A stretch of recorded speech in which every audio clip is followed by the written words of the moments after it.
Hello, brothers and sisters. Welcome back to another 28 days and 28 verses, sharing a verse each day which has had a great impact on my life. And today's verse definitely is one which has taught me over the years to stand firm, to make sure that I am in the Lord's will, regardless of whatever the outcome of the situation may be. So we're going to be looking at Daniel chapter 3.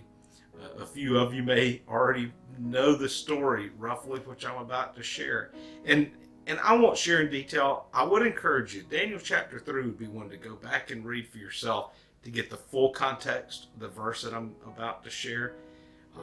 But if I start wandering through it, we're going to be here for an hour.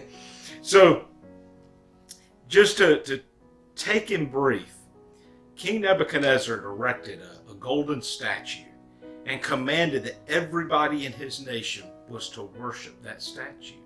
And there would be a group of instruments which would play, calling all of the people to the square to come and worship this statue. And when the instruments then played again, everyone was to bow down and enter into this act of worship. And it was an edict put out throughout the nation, so strong as to say that anyone who did not bow before this golden statue would not only be put to death, but they would be put to death by being thrown into a fiery furnace. So when that day came, that the instruments played, everybody gathered in the court, and then the instruments sounded again, 3 men refused to bow. 3 men were left standing in this crowd. And so quickly the others who had bowed said, these men didn't bow. These men didn't do what they were supposed to do. And this was reported to the king, and the king had these 3 young men brought to him. There was an edict, and the Chaldeans who had turned in these men had pointed out, you said that whoever does not bow will have to be thrown into the fiery furnace. So in verse 16 of Daniel chapter 3, the 3 young men have been brought before King Nebuchadnezzar. Shadrach, Meshach, and Abednego replied to the king, O Nebuchadnezzar, we do not need to give you an answer concerning this. If it be so, our God whom we serve is able to deliver us from the furnace of blazing fire, and he will deliver us out of your hand, O king. So in some ways this part would almost read a little bit better and is maybe clearer in the Hebrew. He's basically saying, or they are basically saying, our God's able to deliver us. Our God's able to save us even from the fiery flames. But verse 18 is what I really have held on to for a big part of my life. Because in our world, some people feel like God needs to yield to their will. They make God in their image almost, instead of being made in God's image. But the answer and the response that the 3 young men are about to give is one we need to remember, and one which I have really held in my life that's helped reinforce the position and stands that I've taken. Verse 18, but if he does not, let it be made known to you, O king, that we are not going to serve your gods or worship the golden image that you have set up. You see, in short, they're saying God's able to save us from the fiery furnace, but we don't know the will of God in this situation. But we do know God's orders. We know the Lord's law. We know that we are not to yield and to bow before anything other than God himself.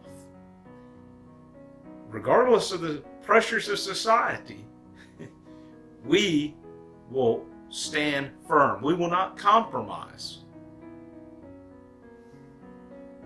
And so their statement is that in short, even if God does not save them, He's still God. That's the essence of what's being said. And, throughout our church history, there's been a number of individuals who were martyred, who did die for Christ. And so some would say, well, if God could save Shadrach, Meshach, and Abednego, why couldn't He save Stephen, who was stoned to death in the book of Acts? Stephen's death glorified the Lord, though, and it stands as a testimony of the first martyr of the church. The Lord was glorified in that moment, as well as the Lord being glorified in this, when Shadrach, Meshach, and Abednego walked out from this furnace and yet were unconsumed, unsinged. Their clothing wasn't even touched.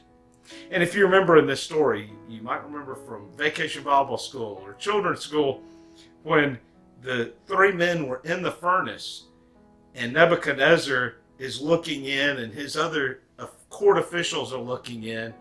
They not only see the three men moving about in this furnace, which is so hot that it even consumed people outside of it, killing them, but they see a fourth individual inside that furnace. And they had only put three people in there. You see, in the midst of our greatest difficulty, if we are with the Lord is with us. He will stand there with us and go through that trial, go through that difficulty. And Shadrach, Meshach, and Abednego were protected that day. But verse 18 has always stood out to me because oftentimes I feel like it's overlooked in this passage. And yet, it's been a reinforcing verse for me. Let me read this verse one more time. But even if he does not, let it be made known to you, O king, that we are not going to serve your gods or worship the golden image that you have set up. I want to challenge you to make that verse a standing verse, that God doesn't have to bend to my will or my desires. I have to bend to His. And so whatever God's will is, whether it's death for me or life for me, He will be glorified in whichever act is called upon, provided that I am obedient to His call. Well, brothers and sisters, I do hope and pray that this verse has some meaning to you. I will encourage you to go through and read all of Daniel chapter 3. It'll give it a little bit more reinforcement than what I've shared here with you right now.